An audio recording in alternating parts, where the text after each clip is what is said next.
tardes. Estamos tratando de conectar con la invitada del día de hoy. Que sean muy bienvenidas y bienvenidos a este vivo que vamos a estar realizando entre Argentina y México. Hola, Janet. Hola, ¿cómo estás, Daniela? Bien, bienvenida a Argentina. Ah, gracias. ¿Cómo Muchas gracias estás? por la invitación. No, al contrario, gracias por aceptar. Vamos a estar charlando de algo muy bonito y de una pasión compartida que tenemos por la salud mental perinatal. Así es. Mientras la gente se va sumando, me gustaría presentarte y que te presentes también. La licenciada Janet Sendejas es psicóloga perinatal, dirige un instituto en México que se llama SAME, Salud Mental desde el Embarazo, donde se abocan a la prevención y a la atención integral de las familias acompañando este periodo, ¿verdad? Así es. ¿Desde hace qué? Hace ya 6 años, más o menos. Un montón. Sí, ya tenemos bastantito. Bueno, entre comillas, ¿verdad? Porque pues la psicología perinatal ya tiene más tiempo, nada más que aquí en México, pues nos hemos estado apenas empapando para poder atender y recibir a las familias. No, Janet, pero fíjate, bueno, al menos como yo lo veo, en estos últimos años, yo diría 5 años más o menos, es que surge como una especie de boom a nivel de distintos países. Si bien esto ya existía de antes, pero así con este nombre y todo, es bastante reciente. Okay. Sí, bueno, acá en Latinoamérica, ¿verdad? Es bastante reciente. Las compañeras francesas y españolas ya tenían un poquito más de tiempo, pero no tenía tanta relevancia, en eso tienes toda la razón. Mm. Sí, yo siempre digo que en estos últimos años se va dando un movimiento sinérgico a nivel de distintos países, que es como que estamos poniendo mucho el foco y la mirada en la prevención, en los primeros tiempos de la vida y en hacer intervenciones oportunas. Así es. Y sobre todo yo creo que el boom, bueno, no sé cómo lo hayan visto allá en Argentina, pero nosotros lo estamos como muy enlazando con la violencia de género. O sea, que a través de todas estas situaciones donde se ha vulnerado mucho a las mujeres, desde el parto, o bueno, los nacimientos, pues es que también estamos poniendo ahí como el dedo, ¿no? De que pues también hay que respetar todos esos procesos y también se aúna con el boom de la lactancia, que también esa es otra área muy importante que vemos nosotros. Bueno, en general todos los psicólogos perinatales deberíamos de saber de lactancia, ¿verdad? Entonces, yo creo que también por ahí hay algo del por qué ahora hay como más tocando puertas todo el mundo para la psicología perinatal, sobre todo en Latinoamérica. Sí, es verdad. Esto de la violencia, bueno, ocurrió siempre, pero como que está más visibilizada en estos últimos años. Nosotros acá en Argentina contamos con la ley de parto respetado, que si bien es de 2004, recién se la empezó a implementar más fuertemente a partir de 2015. De todas formas, no es tampoco que se cumple 100%, en muchos lugares no se la respeta. Pero sí, a partir de todos estos movimientos sociales, cada vez las mujeres están más empoderadas, saben más de sus derechos, conocen, y entonces como que llegan mejor informadas al momento del parto, que esto no quita que muchas veces sucede que sufren violencia obstétrica, pero como también se habla más de esto, al menos pueden denunciar y en algún sentido buscar ser resarcidas, digo entre comillas, porque nada te va a devolver a tu estado original, ¿no? Antes de una situación Así así, es. pero por lo menos no es lo mismo que quede, que haya en vacío, digamos, que de eso no se hable, que no te validen que sufriste una situación así. Así es. Bueno, en eso sí nos llevan bastante ventaja ustedes. En la legislación, también en los estudios, también, o sea, en las investigaciones que se han hecho. De hecho, ustedes en general, de toda Latinoamérica, Argentina es nuestro referente para psicología perinatal, definitivamente. Entonces, pues es muy padre compartir aquí como anécdotas o historias o situaciones que nos han pasado en ambos países. Hace apenas un año aquí en el estado donde yo vivo, que es en Nuevo León, al lado de Estados Unidos, hasta arriba, Ah, franja fronteriza casi, apenas se dio el que se aprobara después de 3 años de estar trabajando la ley del parto humanizado o para la protección de la maternidad y el de la lactancia ya tenía 3 años. Pero pues por eso yo también abro ahí como que está muy aunado a todos estos movimientos sociales, al menos aquí en México, yo creo que también en Argentina, Ujú. el que se esté poniendo como más énfasis en proteger a las mujeres, pero desde la perspectiva también mental, que eso es algo que también pues todo el mundo lo dejó de lado por mucho tiempo y sobre todo pues ahora queremos recalcar la salud mental, pero también del bebé, que eso es algo que también se ha estado como postergando por muchas situaciones, ¿no? Sobre todo institucionales. Sí, bueno, vos hablabas de la lactancia, viste que días pasados fue la Semana Internacional de la Lactancia, Ujú. y la verdad que nunca había visto tanto movimiento en redes como este año. Fue impresionante, impresionante. La cantidad de profesionales que saben de esto, que contaron y explicaron. Acá en Argentina tenemos puericultoras, no sé si allá también Mm. tienen puericultoras, no. No, acá no existe ese término No, tal cual. asesoras de lactancia no, tampoco. Asesores de lactancia, sí. Bueno, Tenemos asesores de lactancia, tenemos dulas, tenemos parteras, aunque en extinción aquí donde yo vivo, nada más hay como 2 o 3 reconocidas y los demás pues son médicos.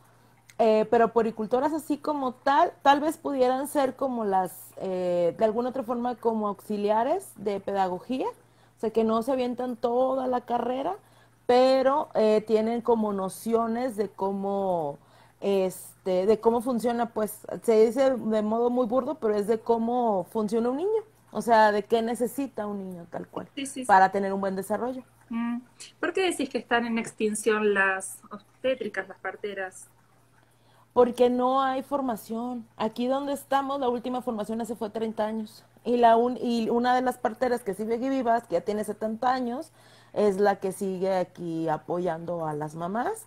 Las parteras tradicionales tampoco hay casi, nada más que conocemos a una que esa partera fue partera como militar, algo así, y venía de Estados Unidos y aquí se sentó hace mucho tiempo. Pero de ahí en fuera, en México hay muy pocos lugares donde se pueda instruirse uno como partera tal cual. Y se ha estado trabajando para que dentro de las escuelas de enfermería pues se retome obviamente este papel tan importante. Quienes acompañan los partos o los asisten, que son los médicos. La mayoría sí. Nosotros donde estamos somos capital de las cesáreas. Entonces, por eso también era importante que se diera esta, Capital, perdón, no, no escuché. de las cesáreas, de las Ah, muchas. cesáreas. Ajá. Tenemos un muy alto índice de cesáreas. Entonces, a partir de hace un año que se instaló esta ley que les comentaba para proteger la maternidad y el nacimiento, pues ha estado así como puntualizando bastante el evitar que se hagan cesáreas innecesarias y el que las mujeres pues tengan mucha más información y que hay otras opciones de poder tener a sus hijos, porque aquí la mayoría era, pues no había cesárea, os digo, perdón, no había más que pura cesárea, ¿no? Los partos no estaban casi, o sea, haz de cuenta, una mujer aquí que quiera tener un parto es una mujer que está loca, es una mujer literalmente que expone su vida y la de su hijo, hasta ese grado estábamos. Poco a poco ha ido cambiando la población, Tremendo. poco a poco ha ido, sí, no, sí, la verdad es que hace 6 años, 7 que empezamos con todo este proyecto y sobre todo que también soy educadora perinatal, era una cosa bien rara y todo el mundo decía, es que el parto está sobrevalorado, o sea, está mucho mejor visto de lo que es. Y entonces por eso empecé a estudiar y dije, ¿por qué dicen eso? Y entonces empecé a revisar y a documentarme y pues a partir de ahí también ha venido también como muchas compañeras psicólogas que han entrado a revisar esto del parto y del nacimiento. Y pues esto es importante porque hace cambiar la idea o la filosofía de la gente o de la comunidad en una de las ciudades más que como te comentaba, que éramos la capital de la cesárea. Entonces a partir de eso se estuvo trabajando junto con otros colectivos o con otras asociaciones a darle el respeto al parto, a que se informe bien a las mujeres, a darles otras opciones y darle otras opciones, ahí es cuando entran los médicos, los ginecólogos, empiezan a volver a entender y a ver con otra visión el parto. Y entonces ves ahorita acá en nuestro país que muchos médicos, muchos ginecólogos se promocionan como proparto o parto humanizado, y algunos otros inclusive han hecho formaciones para partos en agua, que son así como muy contabilizados. Los que yo más conozco son los de la Asociación de Salud Primal México, pero esto apenas empieza, Sí, se empieza a cambiar. claro, Uh-huh. claro. Bueno, acá también tenemos un índice de cesáreas muy elevado, pero no tan así, ¿no? Como que es la única opción. Okay.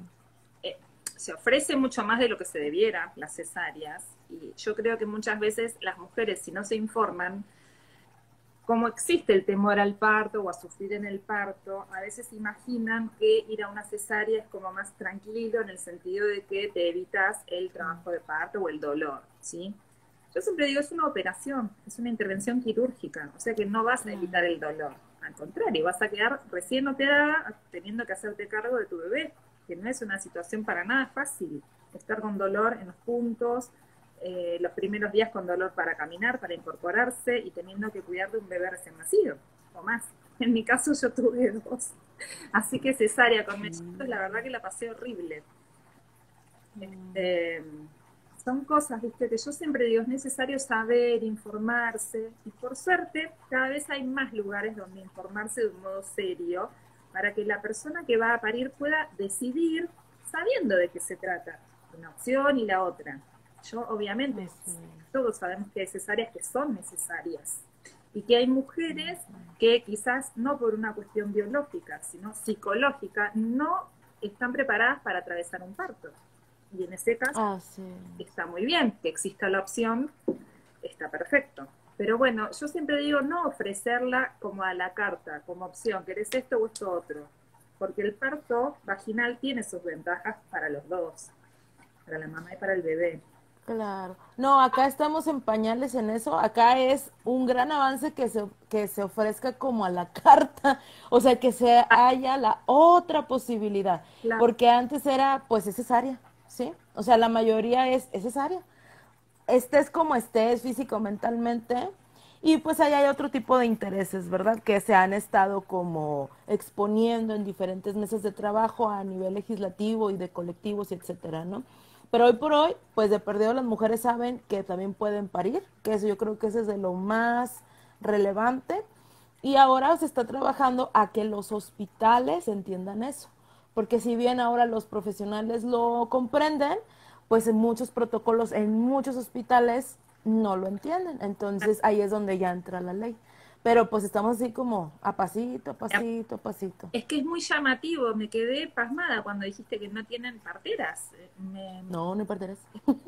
Claro, y es todo un dato, si no hay parteras no hay parto. Ah, De la exactamente. mano, porque bueno, acá sucede bastante que las parteras son quienes reciben en la maternidad a la mujer o a la persona que viene a parir y se ocupan del trabajo de parto y ya bien sobre el momento llega su médico a finalizarlo, digamos.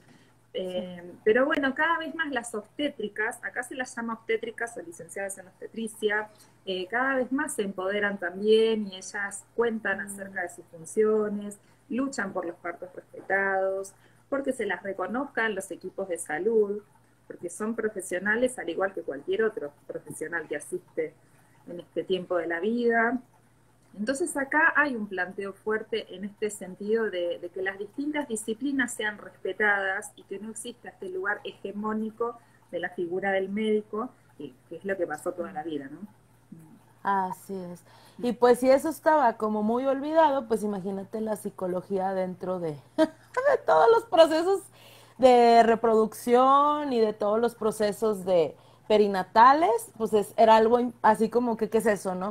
Me acuerdo que, ¿No? me acuerdo que cuando yo estaba estudiando la residencia, ya hace 10 años, yo tuve la oportunidad de hacerla en la unidad de psiquiatría del hospital universitario. Me acuerdo que había un maestro que nos empezaba a hablar de la psicología perinatal, de la psiquiatría perinatal, porque él tenía una hermana en Estados Unidos y ella era, pues así, cumplía mucho esa función en un hospital. Y era impresionante cómo algunos compañeros del psiquiatra se rían y decían, es que eso no existe, o sea, ¿eso para qué es? O sea, es que eso va aunado al desarrollo de los niños. Y cuando salgo y me doy cuenta que pues casi nadie ve bebés, que casi nadie ve a las embarazadas y todo se hace como muy reduccionista a una parte biológica, pues es ahí donde empezamos a fijarnos de que, oye, pues aquí hace mucha falta trabajar con las personas que tienen desde los duelos perinatales, que acá, bueno, ya no sé, pero acá se considera como, todavía como un tabú. Mucha gente no dice abiertamente que ha tenido pérdidas. Pasan añales para que las mamás o las suegras o las abuelitas te comenten un duelo perinatal. Entonces, toda esa parte fue la que vimos como un área de oportunidad pues para apoyar. Porque, y ni siquiera, por ejemplo, en todo lo que tiene que ver en los, ¿cómo se llama? En estas instituciones de reproducción asistida, Mm. la mayoría de estas unidades tampoco tienen psicólogo y los psicólogos no están entrenados, entonces también es otra área que está bien descuidada y que desgraciadamente pues hay mucha gente con necesidad. Pues ¿cuántas mamás no hay en el país? ¿Cuántos bebés no hay? ¿Al año o al mes o al día? Uf, ¿el instituto de ustedes es el único que se está dedicando a cubrir este área o hay más? Acá en México, voy a hablar primero de México en global y luego ya en donde yo vivo, ¿no? En México, apenas hace como 2 años yo me enteré que el Instituto Nacional de Psiquiatría hizo como una célula. Haz de cuenta, hizo como un departamento muy chiquitito, sin casi, o sea, no tienen de verdad tanto presupuesto, y empezaron a ver este tipo de casos, ¿no? Pero de ahí se acabó. Todo lo que hay tiene que ver con iniciativa propia, o bueno, iniciativa privada más bien, así se llama, iniciativa privada, Ujú. y pues algunos psicólogos que se dieron como a la tarea de saber. En algunos hospitales de gine o donde se atienden a embarazadas hay psicólogos, sí, pero también no tienen tanta formación, no son ni clínicos. Y la otra cosa que nos hemos dado cuenta es que en ningún hospital al menos público, que sea de gine, tiene psiquiatra, que eso es algo que nosotros pues nos pone los pelos de punta, sobre todo por las comorbilidades y todo lo que ya sabemos, ¿no? Todo este reacomodo hormonal que pasan las mujeres y que las hace vulnerables a trastornos afectivos. Mm. Y por otra parte, bueno, eso es así en general México, ¿no? Ni el Instituto Nacional de Psiquiatría ni las asociaciones de psicología tienen así formaciones formales, valendo la redundancia, para poder entrenar psicólogos o psiquiatras o profesionales de la salud. Y acá donde yo estoy, en Nuevo León, también está igual. O sea, la población en general, si necesita algo tan especializado, tan circunscrito a psicología perinatal, pues la verdad es que acuden a nosotros, porque hasta ahorita somos los únicos que así formalmente y de casi al 100% nos estamos dedicando a verlas, ¿verdad? Y asesorarlas y asesorar a los profesionales, que Claro. también hay mucho desconocimiento. Mm. Ustedes tienen una oferta formativa bien amplia, porque todos estos temas que venís mencionando los ofrecen. Sí, Mm. sí, y empezamos por nuestra población, por México. Mm. Nosotros queremos que muchos mexicanos pues tengan la oportunidad de no nada más a nosotros vernos vía así remota como estamos, porque nos ha contactado gente de otras partes de nuestro propio México donde no encuentran el apoyo. Entonces queremos ir haciendo como formando gente que se quede en sus comunidades y que entiendan obviamente las necesidades, porque aunque estemos en mismo México, pues yo no entiendo muy bien las necesidades o me puedo dar una idea de lo que tiene Oaxaca o lo que tiene el sur o lo que tiene el centro. Entonces, lo ideal sería que hubiera psicólogos perinatales o con algo de formación perinatal, de perdido básica para atenderlos en privado y en público, sobre todo a la parte del dolor perinatal, que eso es algo que nosotros vemos que hace mucha falta, mucha comprensión, mucha empatía, pero sobre todo apoyar a los profesionales para que entiendan cómo hacerlo, porque muchos tienen buena voluntad, pero la verdad es que, como vienen y nos dicen, pues la verdad yo hice lo que me dio a entender, pero no sé exactamente qué se debe hacer. Uf, es un temazo ese, temazo. Ujú. Realmente hay que cuidar a los profesionales, porque también ellos quedan expuestos al riesgo psíquico, Sí. traumático de afrontar estas situaciones sin saber cómo, que nos pasaría a cualquier persona en cualquier trabajo que desarrolláramos, si sintiéramos que no estamos Así preparados es. para eso. Bueno, esto con el tiempo se vuelve, sí, potencialmente traumático. Acá Bueno, ya desde hace unos años una asociación, era en abril, había presentado un proyecto de ley solicitando algunos puntos básicos como el reconocimiento del nombre, poder registrar al bebé fallecido con un nombre propio y no como un NN, que pudieran tener su familia acceso al cuerpito con fines póstumos, por ejemplo. Y el año pasado se presentó un nuevo proyecto de ley, esta vez creo con más fuerza, porque se va conociendo más, se va hablando más de esto y muchas mujeres van de un modo sinérgico uniéndose en esta lucha, iniciada por una mamá cuyo bebé falleció en situación de violencia obstétrica. Y entonces en el proyecto de ley aunan toda la cuestión del duelo perinatal con también la solicitud de que se erradique la violencia obstétrica y contaron con el apoyo de una abogada que en su tesis presentó justamente este tema de la muerte perinatal y la necesidad de derechos al respecto. Así que hoy sí se habla bastante en Argentina de esto, cada vez hay más formación también sobre este tema, que creo que es central porque deja consecuencias en la mujer que perdió su bebé, en su pareja, en la familia, en los hijos a futuro y en los profesionales, por supuesto.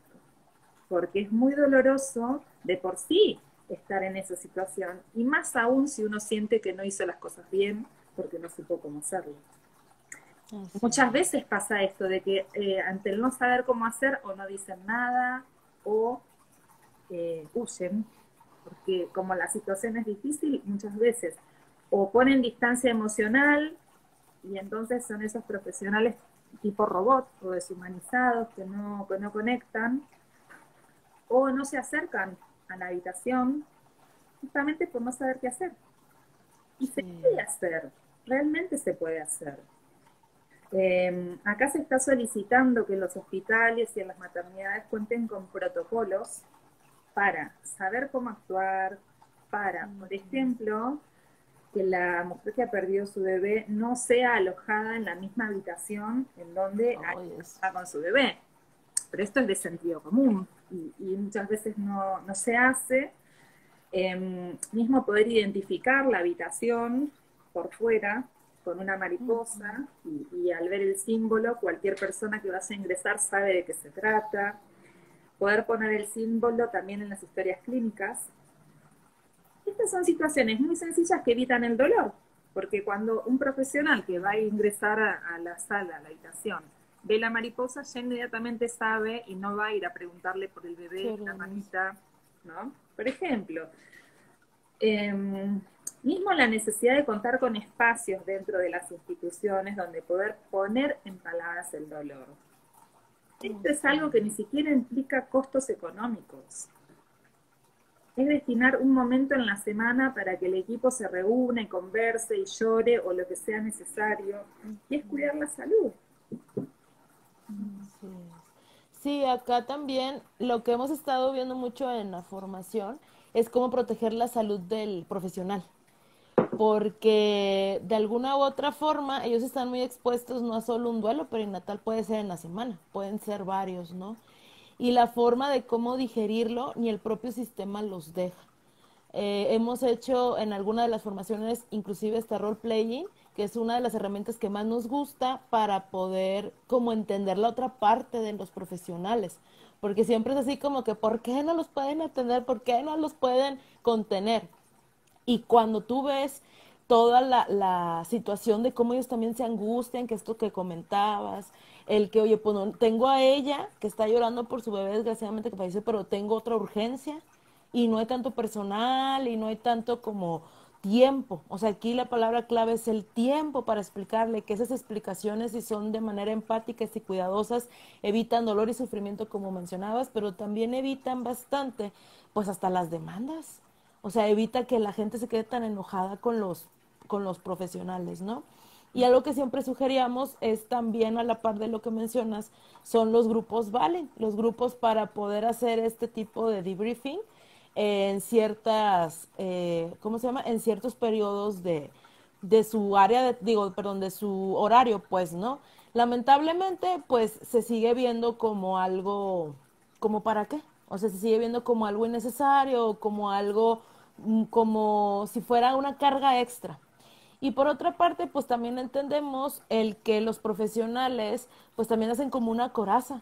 ¿Por qué? Pues porque si se quedan con cada uno es un sufrimiento que se llevan todos. Para eso servirían los de briefing, nada más que pues ahí estamos así como cada vez fomentando al que se pueda hacer caso a las emociones de los profesionales. El cuidar la salud mental de los profesionales es algo que debería ser vital para que entonces puedan ellos no lastimarse y también por ende por omisión o por negligencia no lastimar a los demás. Nada más que pues está complicado. Al menos acá sí está complicado. No, sí, en todos lados. Vienen de la mano un tema con el otro. Recién mencionábamos la violencia obstétrica y es que está también muy asociada. Porque, digamos, yo lo que veo muchas veces es que rápidamente se juzga o la gente en general se enoja con el personal médico cuando es inhumano o cuando destrata, que por supuesto que esto no tiene que acontecer, pero digo, hay que poder tener una mirada más amplia también y ver dónde está inserto ese profesional, qué trato recibe de parte de la institución. Porque Eso. cuando el equipo de salud pasa horas trabajando con guardias interminables, con sueldos que son precarios, salarios quiero decir, se va dando todo un cúmulo de situaciones en donde una persona que no es cuidada en su labor termina por quemarse, el famoso síndrome del burnout. Un profesional quemado ya no pudo cuidarse, su persona no pudo ser cuidada, enfermó, y una persona enferma no puede cuidar de nadie, de nadie. Entonces pasa esto del trato deshumanizado, del tratar a la gente como si fueran números, no poder ver una persona delante o alguien sufriendo, sino una situación. Yo vengo, opero y me voy, listo, otro tema y que pase el que sigue.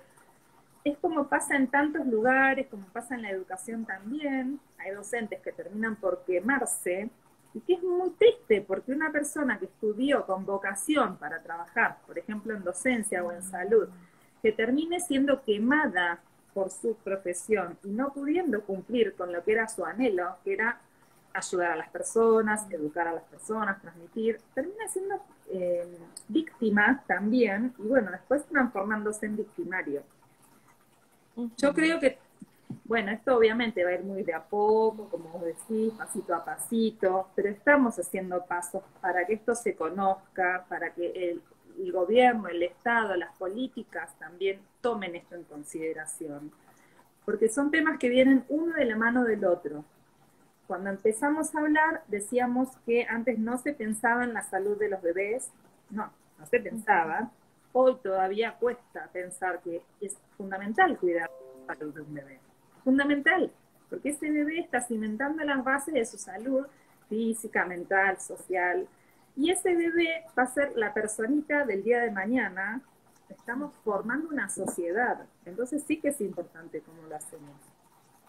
Sí, y definitivamente es importante darle la importancia, hablando la redundancia, todo rimó, desde los profesionales, porque ni los propios psicólogos a veces, ni los propios psiquiatras, pues ya ni quiero pensar en los pediatras, o sea, todo se reduce a querer tener un bebé sano físicamente, pero mentalmente, pues ¿hasta dónde? O sea, ¿hasta dónde nos vamos a dar cuenta? Los problemas de los niños no empiezan cuando entran al preescolar y se portan mal, así siempre lo digo.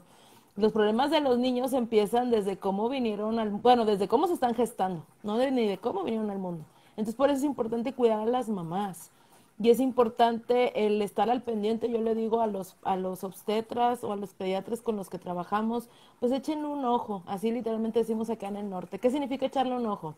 Oye, pues si tú estás viendo que la señora está como muy decaída o medio triste, pues ponle una escala. No te cuesta nada ponerle, por ejemplo, la escala para la Edinburgh, que no te tardas tanto, más o menos te das una idea.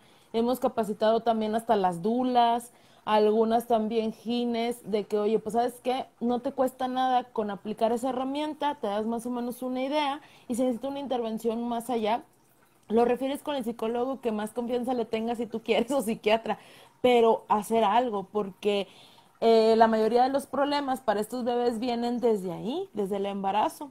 Y si no los detectamos, ya para el posparto se junta más con las necesidades de ellos, más las necesidades de ellas y la necesidad de toda la familia de entenderse. y de contenerse y ya está medio raro, extraño el cuento. O sea, se complica 2 o 3 veces más. De hecho, nosotros vemos que la depresión posparto, muchas veces no es depresión posparto, es depresión periparto. Empieza desde los embarazos, nada más que como todo mundo conoce muy bien la depresión posparto, pues a todo mundo le dice que es depresión posparto. Entonces, ya desde también concientizar a las familias, a los profesionales y a la sociedad de que vale la pena en serio bastante atenderse y cuidarse en el embarazo, pues así vamos también pensando para cuando nacen esos bebés y qué necesidades también van a tener. Porque tiene muy poco, entre comillas, ¿verdad? Tiene muy poco que nos damos cuenta de todas las salvajadas que habíamos hecho al estar dando como indicaciones que iban contra natura para esos bebés, ¿no?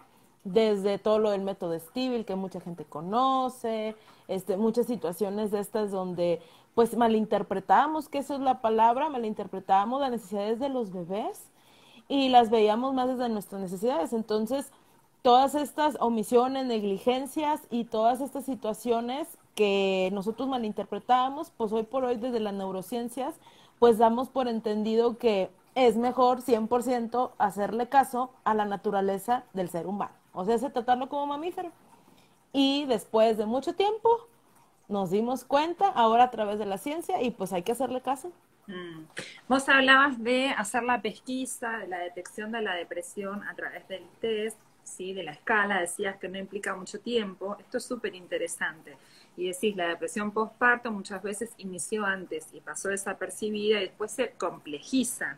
Esto es súper importante que todo el equipo de salud lo conozca, porque verdaderamente se evalúa rápido y se puede hacer una derivación oportuna. Una depresión que pasa desapercibida, pasa de largo y no es atendida, es de riesgo. Es de riesgo para esa persona y para su bebé también. Y esto muchas veces no se le da la importancia que merece. Todavía muchas veces se cree que el bebé es bebé y no siente, no nada. Cuando crezca sentirá o se enterará o pensará. Y cada vez tenemos más conciencia de que el bebé se va desarrollando ya desde el útero, ¿sí?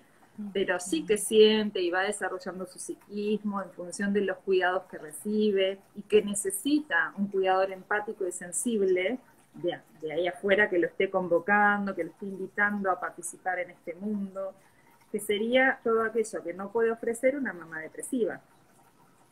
Sí. Eh, Ah, sí. Esto, bueno, quería mencionarlo porque vos decías la escala de Edimburgo y quizás haya gente que nos mire que no sabía qué es.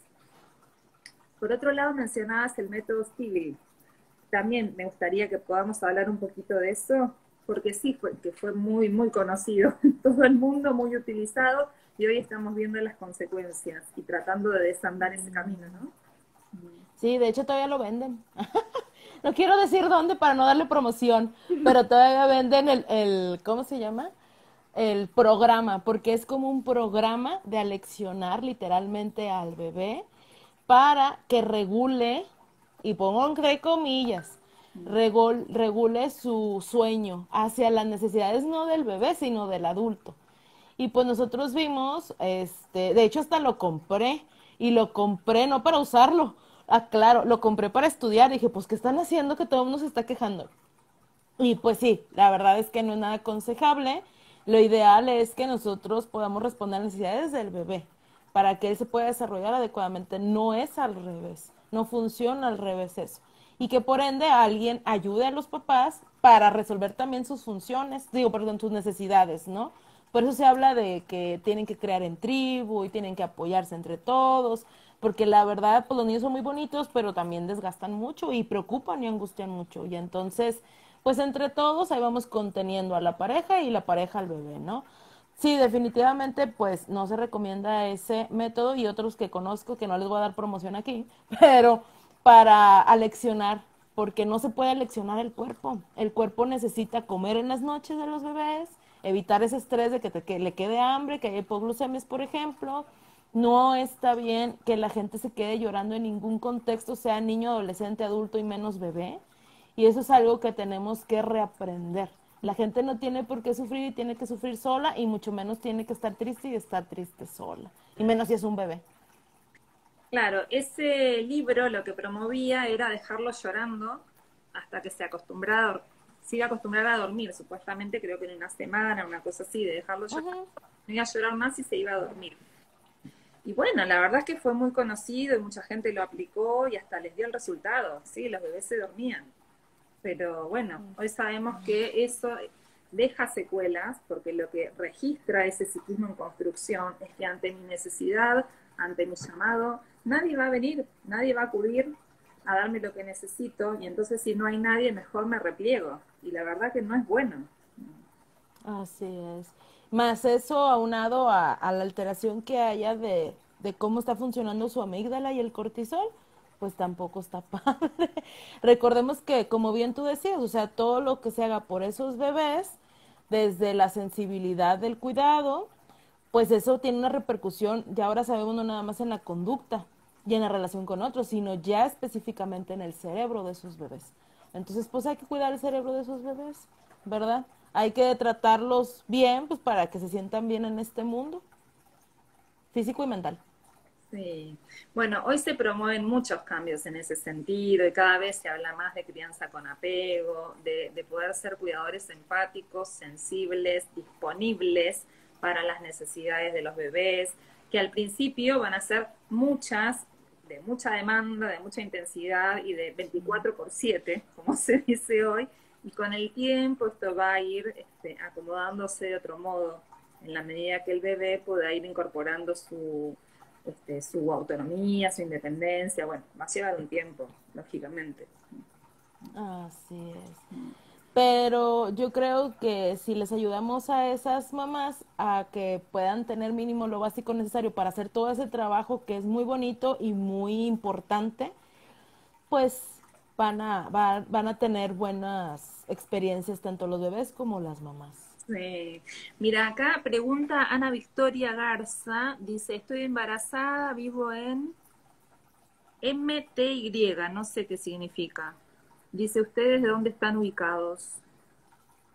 Ah, bueno, nosotros estamos acá al norte de México, casi pegados a la frontera, en Monterrey, Nuevo León, pero tenemos apoyo online, ¿verdad? Ah, muy Y Daniel está en Argentina, ¿verdad? bien. Sí, yo estoy en Argentina. Ahí dicen dónde se encuentran formaciones en el área. Bueno, ustedes brindan formación y yo desde mi espacio también. Son cursos virtuales, así que todo profesional tiene acceso. Ustedes Ujú. brindan interdisciplinarios son sus cursos, ¿no? Sí, sí, tienen que ser. Tienen que ser porque si no ¿Mm? se pierde algo de lo necesario para todos, si no son interdisciplinarios. Sí, sí, porque bueno, trabajando con el inicio de la vida, como estamos contando, que trabajamos en la psicología perinatal, es acompañar el origen de la vida, desde la preconcepción, el embarazo, el parto, posparto, crianza temprana. Y en todo este periodo de la vida intervenimos un montón de profesionales.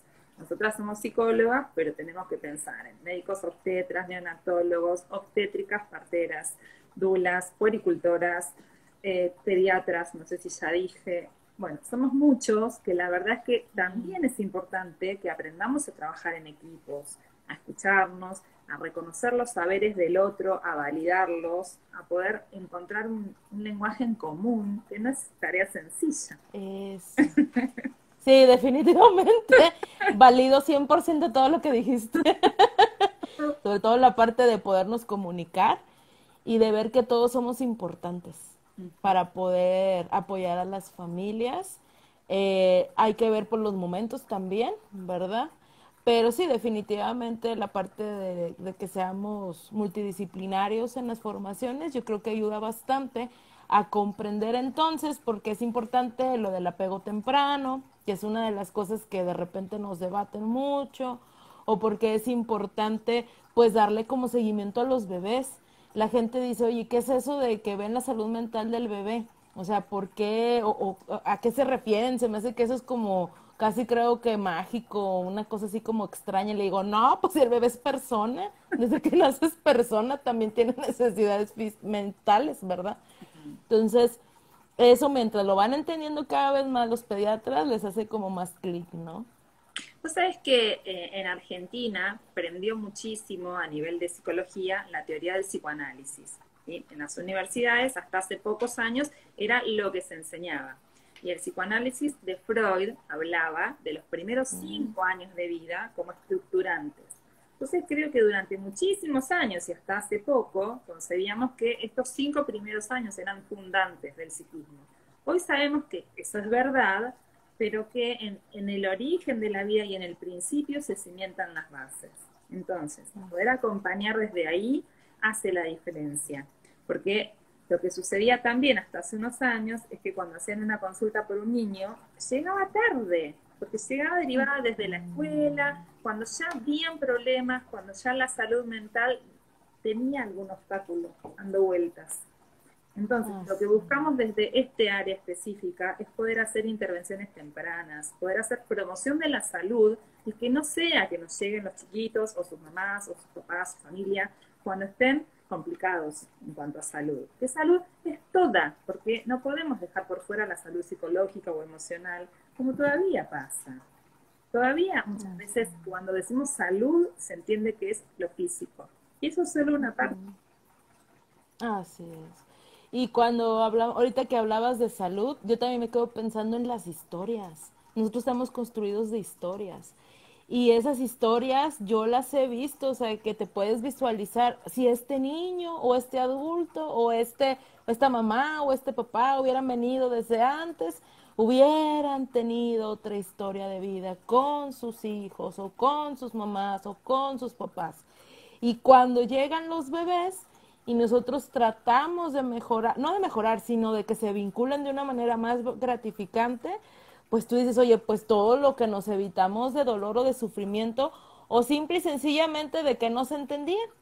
Porque a veces pasa eso, pues no se entienden, o sea, no hay una buena comunicación o hay muchos malentendidos y cada quien anda sufriendo por su lado. Entonces, yo sí creo francamente que vale bastante la pena apostarle a primera infancia y primera infancia es desde el embarazo para poder mejorar las historias de la gente. A final de cuentas trabajamos con las historias.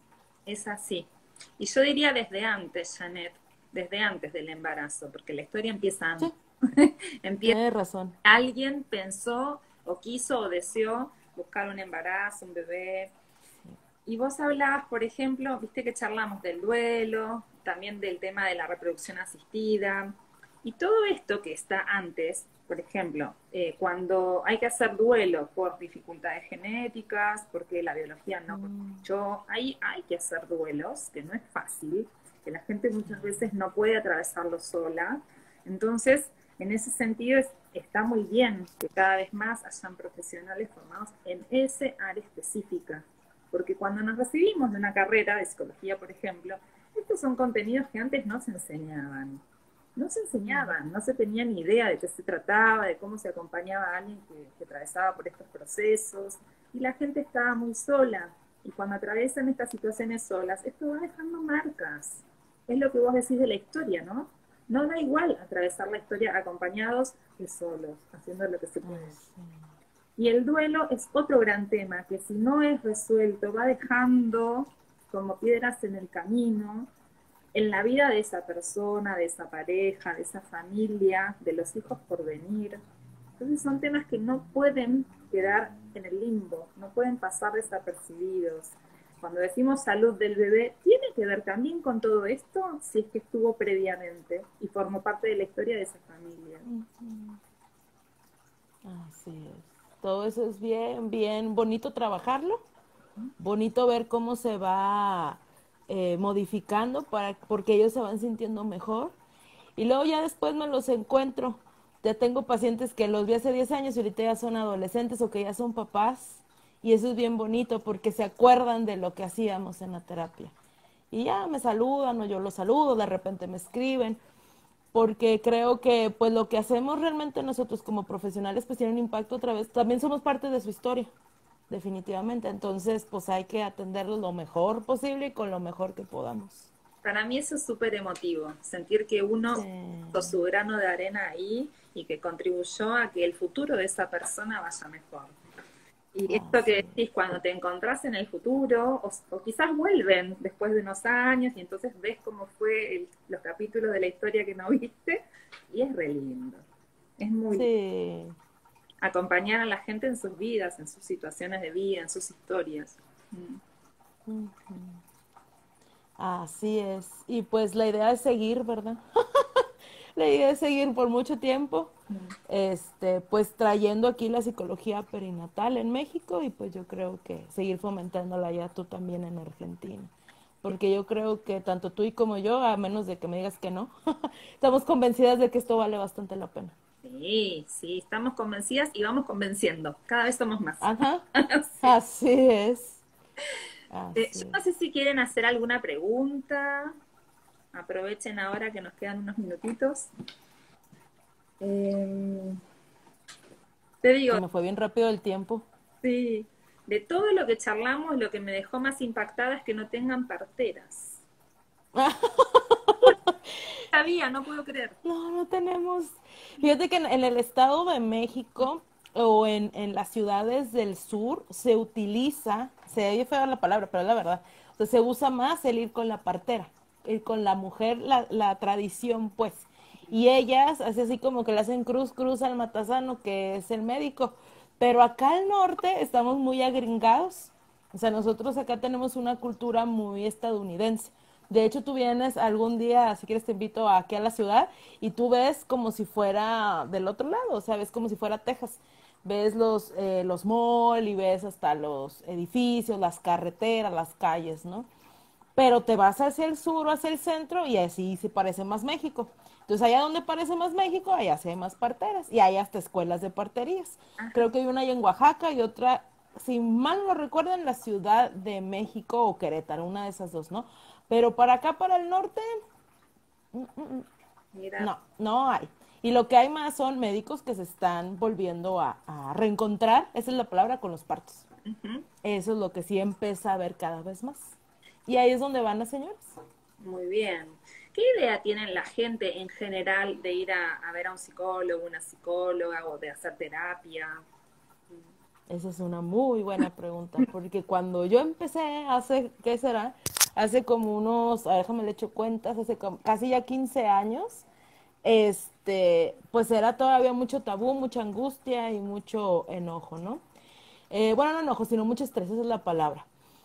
Pero ahora, poco a poco, se ha estado viendo que pues somos necesarios, pues, ¿no? Y las mamás con toda esta nueva información que les ha llegado, que ahora son mamás diferentes a las que yo había visto hace como 5 años, 10 años, son mamás más activas, todas tienen en su mayoría un celular, buscan información, entonces ya se ha ido como medio haciendo habitual y venir, ¿no? Pedir ayuda, asesoría. Le llaman como consejería con tal de no decir que vienen a terapia, bueno, está bien, nada más que vengan. Pero sí, sí ha ido cambiando, eso sí ha ido cambiando mucho la conciencia de las mujeres y de las familias en general para poderse venir a atender, ¿no? Antes veíamos si acaso 2 o 3 embarazadas y era muchísimo y ahora sí, cada vez más están teniendo como más intenciones, solitas vienen, no las tienen que mandar. Entonces eso también está padre. Claro que todavía existe mucho tabú y todavía existe mucho estigma, pero poco a poco se ha ido como bajando ahí como el numerito Bueno, está del estigma. conserjería, también hacemos conserjería. Y desde este área me parece que es una de nuestras funciones, poder brindar información y que vengan a hacer preguntas. Por ahí no es específicamente un tratamiento terapéutico, pero también un terapéutico que vengan a charlar un poco de lo que les pasa o esto que cada vez se utiliza más, que son los grupos, las tribus, para mamás, para Así es. mujeres. Y algo interesantísimo que está pasando en este último tiempo es desromantizar la maternidad, la crianza, que hasta hace unos años no se hablaba nada de esto y era mucho más difícil para quienes criaban, porque como está este ideal de la supermamá, de la mamá abnegada, de la mamá que no se cansaba, de la mamá que se inmolaba, eso era como lo que había que hacer y lo que estaba bien. Entonces, si no te salía, no lo decías porque te daba vergüenza o culpa y demás. Hoy cada vez más se habla como más libremente de esto y creo que estamos yendo hacia ese camino de sincerar un poco la maternidad y de no estar tan ligados a los mandatos. Así es. De hecho, he visto varios libros que sería bueno como reflexionarlos. Uno que estoy leyendo ahorita se llama La mejor madre del mundo, que hace una crítica lo comenta muy padre, ¿no? Muy ameno, de todo lo que ella vivió desde que no podía tener hijos hasta cuando ella tiene hijos y todo esto del mandato social que mencionabas. Hay otro que se llama maternidad arrepentida o madres arrepentidas, que ese ya es un poco más fuerte y habla de cómo es esta situación donde pues literalmente pues no querían tener hijos y tuvieron hijos y cómo tienen que sopesar eso. Y el que más me gusta es el que se llama Mamá desobediente. Ese es muy bueno, de Esther Sí. Vivas, y está muy padre, están muy amenos. Mm. Y yo creo que vale la pena como saber que hay diferentes tipos de maternidades. O sea, no todas tienen que ser las de los años 50, súper perfectas, súper planchadas, maquilladas, con todo hecho a la perfección. No, o sea, ahora yo pienso igual que tú. O sea, la realidad es que hay diferentes tipos de maternidades, de maternajes, de historias, y que todas son válidas, ¿verdad? Y que todas pues necesitan atención, más que ser juzgadas o más que ser eliminadas. De hecho, yo lo que he visto, a ver si no me echan aquí tomatazos, así decimos en México, Sí. es que las mamás son bien canijas. O sea, yo veo que no hay mujeres más difíciles, o cómo les diré, Ay, en el cuestión de... explícame lo de canijas, porque ahí me dejaste que no. Ah, sí, canija significa como que muy, ¿cómo te diré? Pues que son como muy criticonas, pues. Ah, O sí, sea, sí, o sea, que yo no veo que haya críticas tan mordaces de una mamá como de una mamá. que de otra mamá, Sí, ¿sí? sí, Y sí. eso es algo que hay que plantear a la reflexión de que, pues si todas se las están pasando negras o duras o de repente hay situaciones bien difíciles, pues la idea es hacer como enlaces para poderse apoyar, ¿no? Pero sí se ponen muy, muy difíciles a veces los debates en mi página y tú dices, oye, pero es que tú también eres mamá. O sea, tú también en algún momento de tu vida pudiste haber tenido esta situación y le dan con todo. Entonces, pues yo creo que eso también es parte de nosotros dentro de las redes sociales, ayudarles a amortiguar eso y a ver que pues lo más padre sería como hacer alianza, ¿no? Que bastante necesitan.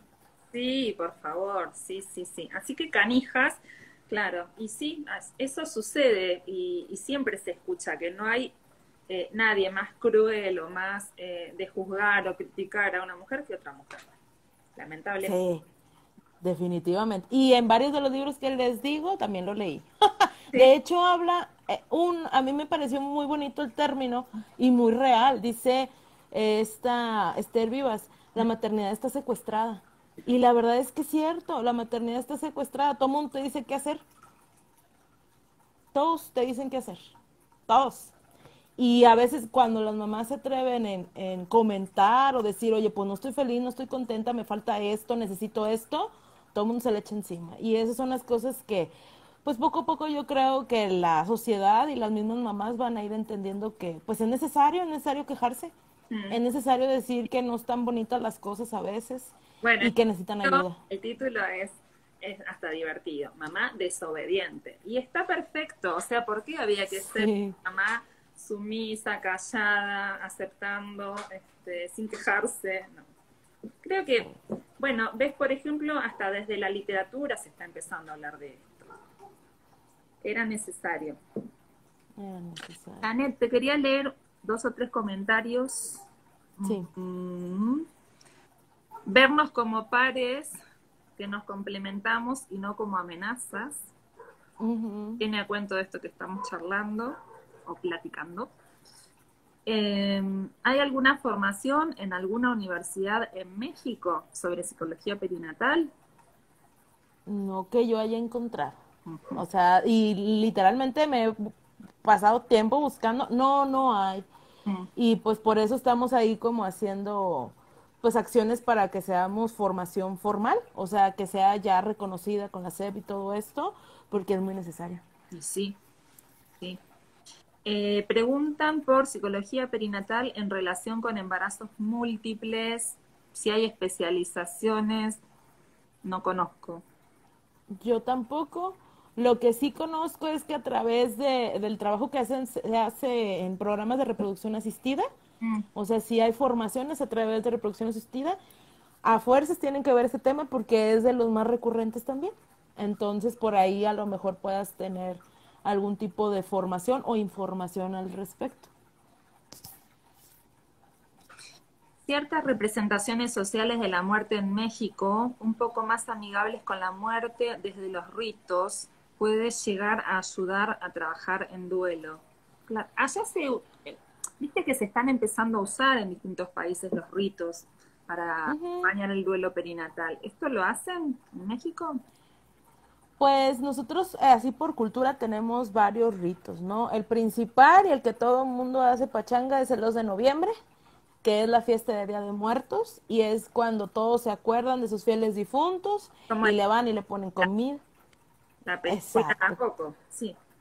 Haz de cuenta, eso pasa en el sur y, no, y en el centro de México, ¿no? Acá desgraciadamente acá en el norte han optado por tradiciones más agringadas o bueno, más de Estados Unidos, pero ya últimamente se ha retomado la película de Coco para bandera en todo México y retomar eso del Día de Muertos que a mí me encanta. Entonces, a lo que voy es que ese ritual, pues sí, se ayuda, se junta toda la familia, le pueden poner el altar al bebé, etcétera, etcétera, etcétera. De los mayores ritos que ayudan y que la mayoría de los mexicanos hacemos, pues es la misa. O sea, es los rosarios, toda la cuestión espiritual. México es muy católico en general todavía y pues eso también ha ayudado bastante a los ritos en sí para poder pasar en los duelos perinatales. Esos serían como los dos principales, porque ya después pues cada quien va organizando y planeando el propio, ¿no? Ujú. Las cartas, las cajas de recuerdos, Mm. etcétera. Me quedé pensando, porque viste que decías que todavía la muerte en tu país es un tema muy tabú. Sin embargo, este rito, así que tengan con un día y como se muestra el despliegue en esa película, no es muy común en otros lugares. Es el único día que es común. Muerte aquí. O sea, es el único día que se permite casi creo hablarla. Porque lo demás es que, francamente, si yo viera que la cultura es ¿cómo te diré? De educación hacia la muerte. Se oye medio raro, pero es, por ejemplo, como en otros lugares, de que se puede hablar con los niños desde muy chiquitos de qué es la muerte. ¿Sí? Acá no. Ah, Acá no hablamos más que el Día de Muertos. Y el Día de Muertos es llevar la ofrenda y hacer la pachanga. Y acá en nosotros es vestirse del Halloween, entonces se pierde realmente qué es la muerte. mm, Y si acaso también, pues se puede dar referencia a la muerte cuando es de ¿cómo se llama? La Semana Santa, ¿sí? O sea, a partir de los ritos católicos, pues te acuerdas de la muerte de Dios, bueno, de Jesucristo y todas estas cosas, ¿no? ujú. Pero así del común, pues así como decir, oye, pues no es tanto tabú, no, porque la verdad la gente no habla para procesar lo que significa la muerte. Claro, Lo haces porque pues se hace, no sé si me voy a claro, entender. claro, sí, sí, sí, sí. Pero bueno, yo creo que en este sentido las redes van a hacer cambios importantes, porque ya que podamos estar haciendo esto y que esto sucede a diario en distintos espacios, nos permite conocer cómo es la realidad en otros lugares, en México ahora escucharán un poco cómo es acá, y siempre se pueden sacar ideas y replicar, y es una forma también de ir haciendo cambios. Nos queda un minuto, Janet. ¿Algo que quieras decir antes de despedirnos? Ay, pues muchas gracias por invitarme. Me dio mucho gusto platicar contigo y pues a ver si algún otro día nos encontramos, Dale. física u online. Online. Físicamente va a estar complicado hasta que no pase Ahorita sí, la pandemia. ahorita sí. La pandemia no. Mm, bueno, pero me encantaría, mira, si en algún momento voy por allá, te voy a ir a tocar el timbre, no lo dudes. Muy bien. Muy bien, acá te esperamos. Bueno, te mando un beso muy grande y gracias por haber estado. Lo guardo y después te lo mando, el video. Ándale, muy bien. Bueno, un beso. Cuídense mucho. Nos vemos. Chau, chau. Nos vemos.